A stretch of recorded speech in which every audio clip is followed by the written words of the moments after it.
kita ada satu produk Azia hari ni. Customer mengadu bila tengah bawa tiba-tiba lampu enjin menyala dekat meter. Dan lampu teko minyak enjin pun menyala dekat meter. Dalam masa yang sama, lebih kurang dalam 1 ke 2 saat, tiba-tiba enjin dia bunyi kasar tau. Dan sebelum ni customer maklum kat saya pernah tukar oil sum dekat kedai lain. Dan bila berlaku macam ni, automatik customer berhenti tepi jalan dan panggil towing untuk pick up kereta tu datang ke workshop. Dan kita nak payung macam mana bunyi keadaan enjin dia. Okey, boleh tolong start enjin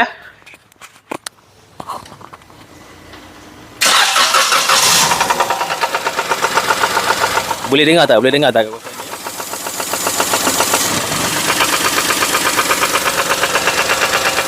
Okey, apa yang hampa dengar ni, kita suspect bunyi tu datang daripada coil rod bearing ataupun bahagian piston.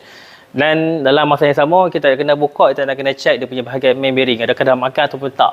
Dan salah satu benda yang kita dah check, kita tengok kat situ minyak tu tak naik ke atas tau, ataupun minyak tu tak berpusing.